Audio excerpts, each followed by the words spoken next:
नमस्कार विद्यार्थी मित्रो, आपल्याला 6 दर्शनाचा अभ्यास भारतीय ज्ञान परंपरेत करायचा आहे। त्यातलं एक दर्शन आहे योग दर्शन।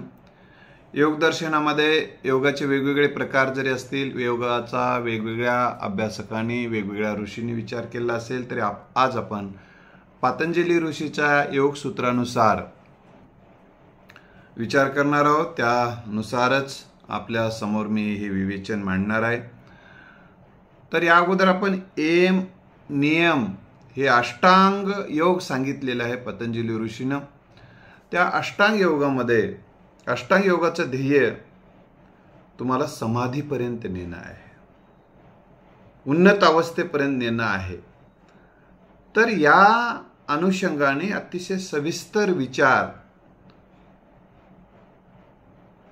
पतंजली ऋषीने केला आहे। काही ठिकाणी त्याला पातंजली म्हणतात, काही ठिकाणी पतंजली म्हणतात, वेगवेगळे शब्द आलेले आहेत। पतंजली ऋषीने या अष्टांग योगाचा अतिशय छान असा विचार केला।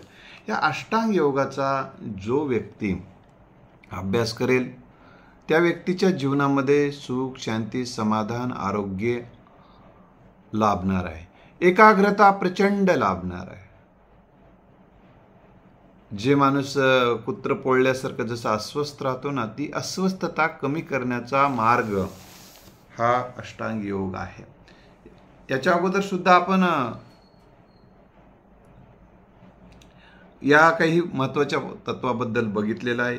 तरी आज थोडक्यात मी सांगून आपण आसनावर आज विचार करणार आहोत। पतंजली ऋषींनी जे आसन सांगितलं आहे त्या संदर्भात आपण चर्चा करणार आहोत। परंतु आसनाची व्याख्या त्यांनी सांगताना स्थिर सुखम आसनम म्हटलेलं आहे। आसन कसं पाहिजे? स्थिर पाहिजे, ते सुखकारक पाहिजे।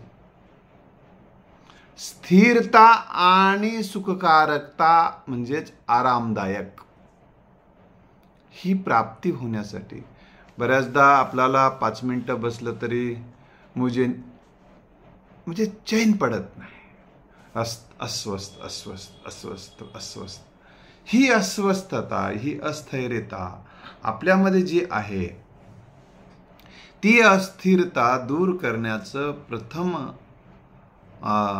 अंग जे सांगितलेलं आहे त्याच्यामध्ये तुम्हाला जे स्थिर सुखम आसन म्हणजे डायरेक्ट आसनामध्ये बसलात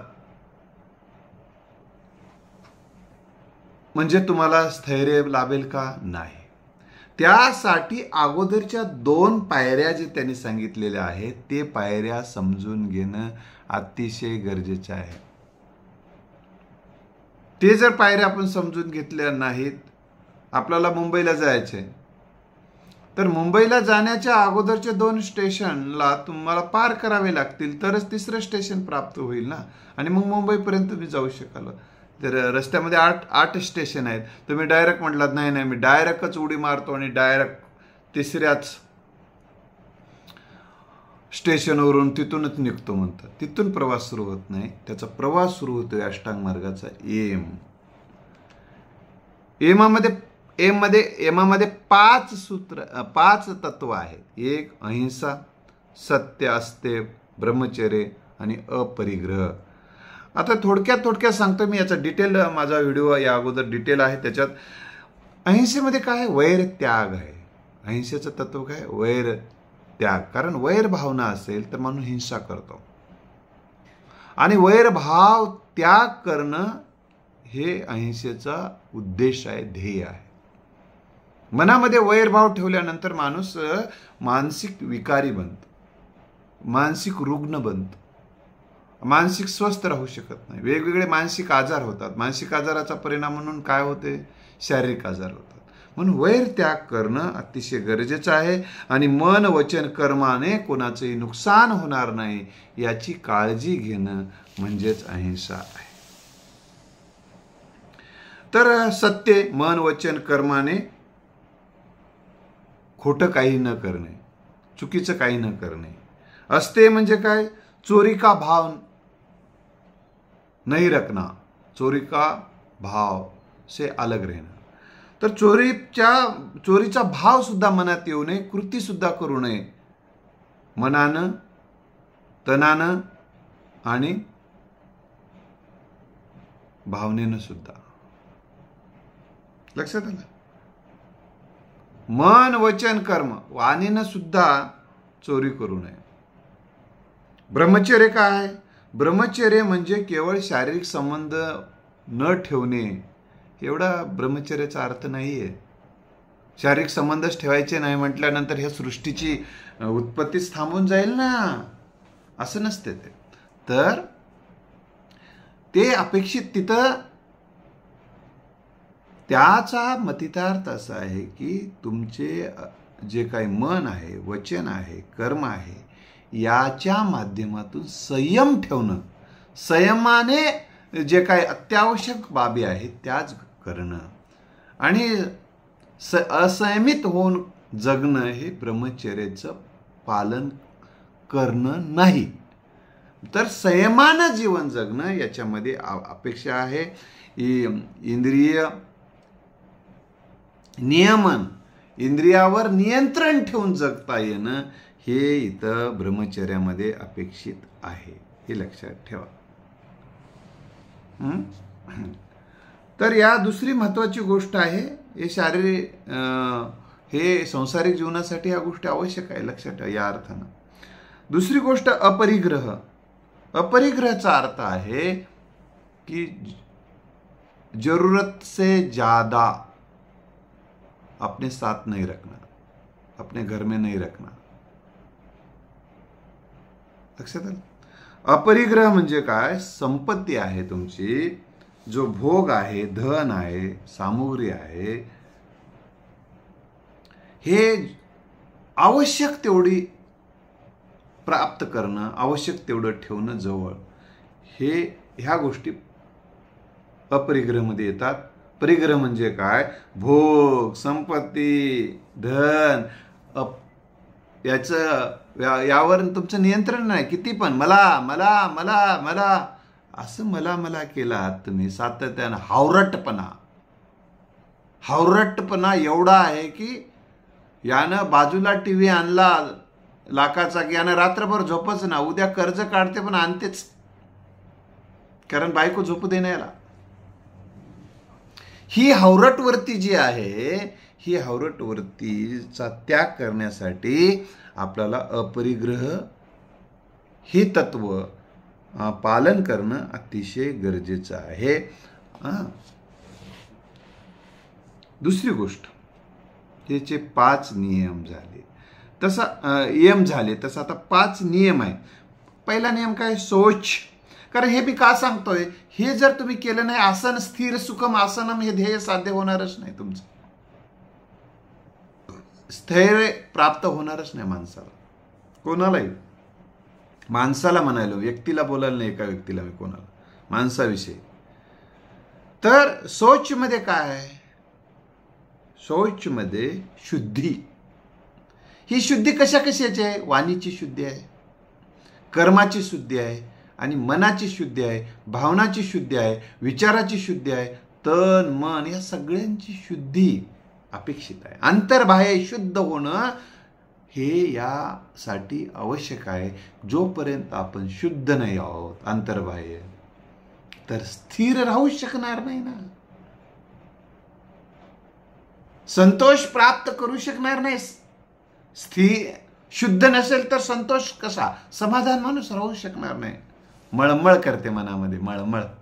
आता शरीरामध्ये काहीतरी घाण गेलेलं आहे, अस्वस्थ होते, उलटी व्हायला, तो माणूस कसं बस रे, स्थिर बस म्हणून कसं बसेल त्यानं? तर जसं शरीरात गेलेलं अशुद्ध बाहेर काढणं गरजेचं असते, तसं मनात गेलेलं अशुद्ध बाहेर काढणं गरजेचं असतं. ही गोष्ट आपण लक्षात ठेवा. तर हे या ठिकाणी अशी शुद्धी इथं अपेक्षित आहे. त्यासाठी शुद्धी क्रिया बऱ्याचदा सांगितल्या जातात. वमन आहे, शंख प्रक्षालन आहे, आतून शुद्धीसाठी, म्हणजे आतल्या शरीराच्या शुद्धीसाठी. मग चित्ताच्या शुद्धीसाठी विचाराची शुद्धी, भावनेची शुद्धी, कल्पनांची शुद्धी आहे, बुद्धी आहे. अहंकारापासून दूर राहणं आहे, अहंकाराला हॅवी न होऊ देणं आहे. या सगळ्या गोष्टी खूप डिटेल मी याच्या अगोदर सांगितलेल्या आहे. लक्षात आलं? या सगळ्या शुद्धी करणं आणि आवश्यक आहे. शुद्धी केलं तरच पुढचं तत्व आहे संतोष मानणं आहे. जे काही तुमच्या कृती उक्ती, तुमच्या परिश्रमाने, तुमच्या कौशल्याने, तुमच्या शहाणपणाने जे काही तुम्ही प्राप्त करता, जे काही तुम्हाला प्राप्त होत आहे, त्यामध्ये समाधान मानत मानत वाटचाल करणं आहे. थांबा म्हटलं नाही. तुम्ही ज्या स्थितीत आहात त्या स्थितीत संतोष माना आणि पुढची स्थितीत नियमानुसार तुम्ही साध्य करू शकता. पण ते अति नको कुठलंही, हे लक्षात ठेवा. त्यानंतर तपस्य, तप एक नियम सांगितलाय. तपामध्ये काय आहे तर तनाची मनाची साधना सांगितलेली आहे. इथं परत सांगितले तनाची मनाची साधना. तनाला आणि मनाला अनुशासित करणे ह्याला तप म्हटलेलं आहे. यासाठी तपामध्ये कसं असतं माहिती आहे काय, तपभंग होत असतात, पण तुम्हाला निरंतर साधना, जिद्दीनेच्या जोरावर सिद्धी प्राप्त होते. तर तुम्हाला जिद्द सोडून लागते, अखंडित प्रयत्न करत राहावं लागते. हे गरजेचं आहे. आता स्वाध्याय काय आहे, आपण दुसऱ्याचा अभ्यास करत राहतो, दुसऱ्याचं निरीक्षण करत राहतो, दुसऱ्याचं परीक्षण समीक्षण करत राहतो, पण स्वतःचं मात्र समीक्षण नाही, परीक्षण नाही, अध्ययन नाही, निरीक्षण नाही, काहीच नाही. असं जर नसेल त्या स्वाध्यायामध्ये स्वतःचं निरीक्षण, परीक्षण आणि त्यातून जे काही दोष आपल्याला दिसतील ते काढून टाकणं तिथं अपेक्षित आहे. त्यासाठी स्वतःचा अभ्यास, स्वतःचा श्वास कसा चाललाय, आत कसा चाललाय, बाहेर कसा चाललाय, शरीराची स्थिरता आहे का, मनाची शुद्धी आहे का, तनाची शुद्धी आहे का, भाव शुद्ध आहेत का, विचार शुद्ध आहेत का, या सगळ्या गोष्टीचा आपण अभ्यास करणं गरजेचं आहे. बऱ्याचदा अभिनंदन अभिनंदन अभिनंदन अभिनंदन हे तोंड बोलालंय, मनामध्ये कॉप्या मारून पास झालाय, दुसऱ्यानंच लिहून दिले, असा कशाला झाला असेल फॉश, असा जर भाव असेल तर हे शुद्धी नाहीये, हे अशुद्धी आहे. अशुद्ध कर्म, अशुद्ध भावनेने, अशुद्ध विचाराने, अशुद्ध कल्पनेने, अशुद्ध विचाराने जे काही कर्म केले जातात ते अशुद्ध असतात. अशुद्ध कर्माने तन मन या सगळ्या गोष्टीनं, वाणीनं असेल, विचारानं असेल, शरीरानं असेल, मनानं असेल, जे काही कर्म केले जातात, जे जर ते अशुद्ध असतील तर चित्त अशुद्ध होते. आणि चित्त अशुद्ध झालं की मग त्याच्यामध्ये वेगवेगळ्या वृत्ती त्यातल्या ज्या आहेत त्या मलिन होऊन जातात, अधिक मलिन होतात. योग चित्तवृत्ती निरोधा, त्या योगा आपल्या चित्ताच्या ज्या विविध वृत्ती आहेत, तेव्हा मागच्या व्हिडिओमध्ये मी सांगितलेले आहे की योग चित्त, वेगवेगळ्या वृत्ती शरीराच्या ज्या आहेत त्याचा निरोध करणं हे म्हणजेच योग करणं आहे, हे सांगितलेलं आहे. तर हे स्वाध्यायामधून ते होऊ शकते. आता ईश्वर प्रणिधान काय आहे, जे काही कृतीयुक्ती ईश्वराला अर्पण या भावनेनं करणं हे याच्यामध्ये अपेक्षित आहे. माझं जे समस्त कर्म आहे ते ईश्वराला अर्पित भावनेनं मी करत आहे, हा भाव ठेवणं गरजेचं आहे. कुठेतरी ईश्वर हे प्रत्येकाची वेगवेगळी संकल्पना असू शकते. तर इथं एक चैतन्य शक्ती आहे या सृष्टीचा. कोणी हे सृष्टीची निर्मिती कोणी केली नाही म्हणते, कोणीतरी निर्माता आहे म्हणते, असू दे, ते आताच्यामध्ये भानगडीत आपण पडायचं नाही. आपल्याला एवढंच बघायचे, ते एक चैतन्य तत्व शक्ती आहे. या चैतन्य शक्तीच्याला समर्पित भावनेनं मी हे काम करत आहे. माझी वाणी, माझी कृती जे काही करत आहे त्यांना अर्पण करून करत आहे, एवढाच भाव आहे तिथं पूजा अर्चा सांगितली नाही रे बाबांनो. पूजा अर्चा कर्मकांड असलं काही सांगत बसलेलं नाही. बस जे काही कृती आणि युक्ती करतो ते ईश्वर भावने. आपण समजा ती का गरजेचं आहे, एखाद्या उदाहरणार्थ सांगतो, तुम्ही एक आस्तिक आहे, देव मानणारा माणूस. देव मानणाऱ्या माणसाला जर देवाला एखादं फळ अर्पण करायचं आहे तर तो काय करतो? किडेला मिडेला आणतो का बाजारातून? नाही, चांगलं आणतो, चांगला. आता ते दुष्टबुद्धीचे काय कसलं पण होऊ शकते, त्याचा काय विषय नाही. पण एक ज्याची भाव आहे तो चांगल्या शुद्ध भावनेनं ज्याला अर्पण करायचंय तो चांगल्यातली चांगली गोष्ट करेल. तसं मग आपण प्रत्येक कृती आणि उक्ती जे करत आहोत ते ईश्वराला अर्पण करण्यासाठी करत आहोत म्हणले की आपण कृती आणि उक्ती चांगली करतो, हा त्यातला भाव आहे. एवढाच या अर्थाने घ्यायचं आहे. ते काही देव धर्म तुम्हाला वेगवेगळ्या तीर्थयात्राला फिरा, गंगा स्नानाला जाऊन फिरा, हे करत बसा, ते करत बसा, नवस सायास वेगळे करत बसा, हे इथं सांगणं अपेक्षित नाही. साधा विषय आहे. मी जे काही कृती उक्ती करतोय, माझं जे काय आहे ईश्वर अर्पित भावनेनं चालू आहे, ह्या भाव ठेवला म्हणजे त्याला अहंकार पण येत नाही. हे जे काय मी केलेलं आहे ते ईश्वराला अर्पण, मग हे ईश्वराचं झालं. मग त्यामुळे माझं कुठं झालं? म्हणजे हे जो मीपणा, माझं हे मीपणा जो असतो तो आपल्याला जो त्रास देतो, तो त्रास कमी करण्याचा साठी हा भाव ठेवून जगणं ही तर अपेक्षित आहे. तर हे सगळं असेल तरच तुम्ही आता महत्वाचं आहे आसन. आता आसन म्हणजे आपण इथं काय आहे? स्थिर सुखम आसन. आज आसनाचा विचार आपण इथं करणार आहोत. हे आसन काय आहे तर स्थिर सुखम आसन. तुम्ही ज्या स्थितीत बसलेला आहात ती बसलेली स्थिती आहे ती कशी असली पाहिजे? स्थिर असली पाहिजे. अस्थैर्य कधी अस्थिर असेल तर कुठली साधना होणार नाही. पुढच्या ज्या काही साधना करायच्या आहे, प्राणायाम आहे, पुढची साधना प्राणायाम आहे. मी तुम्हाला सांगतो, प्राणायाम कराल का तुम्ही आसनात स्थिर बसू शकला नाही तर नाही. धारणा करू शकणार आहेत का? ध्यान करू शकणार आहात का? समाधी करू शकणार आहात का? नाही करता येत. म्हणून अगोदर आसनामध्ये स्थिर बसायचं. आता विपश्यनेची साधना करायची एखाद्याला तर त्याला तिथे 10 तास एकत्र बसायचं आहे समजा, तर त्याचं आसन स्थिर पाहिजे ना. म्हणजे तो स्थिर बसू शकला पाहिजे. आधी पहिली आठ आहे ती, आणि ह्या पहिली आठ हे साठी पूर्वतयारी म्हणून यम आणि नियम आहेत. ही गोष्ट आपण लक्षात ठेवा.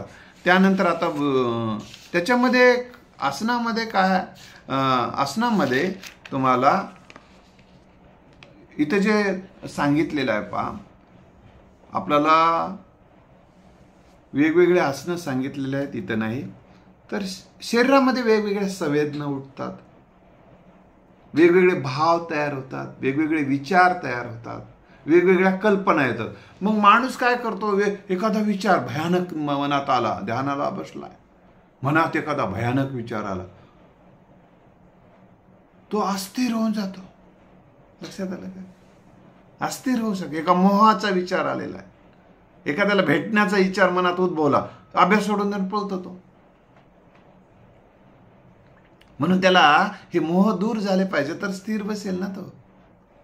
असं आहे. लक्षात आलं? तर त्याचबरोबर आता महर्षी पतंजलीच्या नुसार त्यांनी काय सांगितले? स्थिर भाव से निश्चित रूप से तथा सुखपूर्वक बैठने को आसन कहते हैं. ते हिंदीत आहे, ते अनुवाद केलेलं आहे, ते मुळात संस्कृतमध्ये आहे. स्थिर सुखम आसन.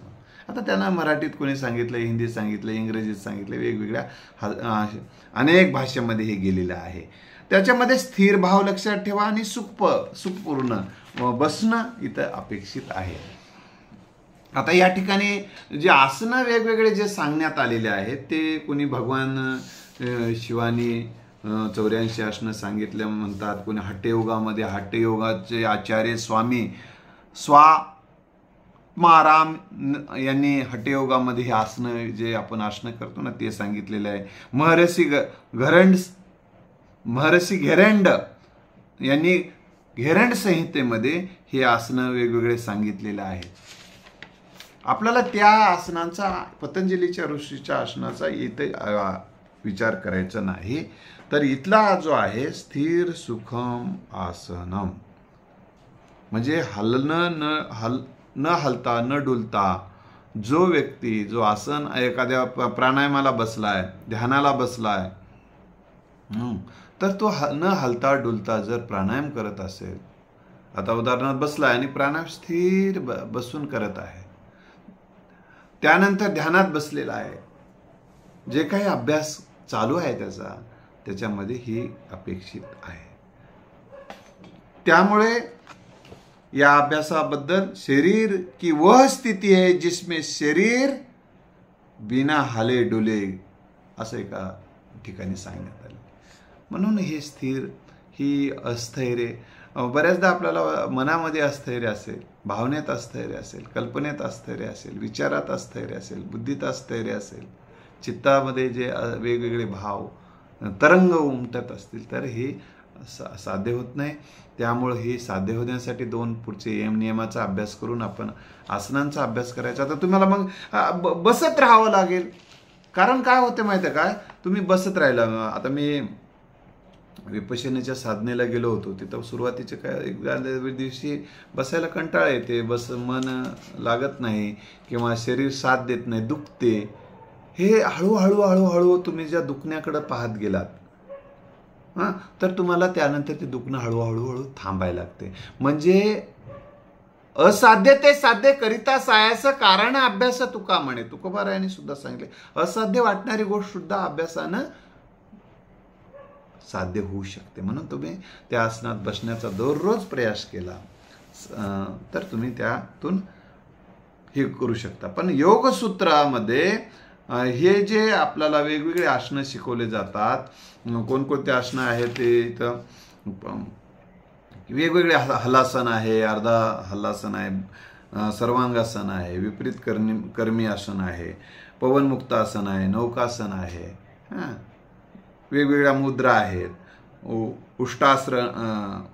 उष्ट्रासन आहे, गोमुखासन आहे, अर्धमच्छंद्रासन आहे, वक्रासन आहे, मत्स्यासन आहे, सिद्धासन आहे, वज्रासन आहे. हे वेगवेगळे आसनं सांगितलेले आहेत. आता उदाहरणार्थ कदाचित पतंजली ऋषींना हे पण सांगायचं असू शकेल, आपल्याला काय माहिती आहे. तुम्ही ज्या कोणत्या का आसनामध्ये बसणार ते स्थिर आणि सुखकारक असावं अशी अपेक्षित असेल त्यांना. आसन म्हणजे केवळ एकच आसन त्यांच्या डोळ्यासमोर नसेल. ही गोष्ट आपण त्यांनी फक्त आसन हा शब्द वापरलेला आहे. स्थिर सुखम आसनम, जे काही आसन आहे स्थिर सुखकारक असावं आणि अशी साधना तुम्ही प्रयत्नानं साध्य होऊ शकते. अशी हे आसनाचा विचार या ठिकाणी आपण केलेला आहे. आणि वेगवेगळ्या आसनांचा विचार जर अपेक्षित असेल तर ते वेगळ्या व्हिडिओमध्ये मी करेल. पहिल्या भागामध्ये इतका भाग ठीक आहे. धन्यवाद.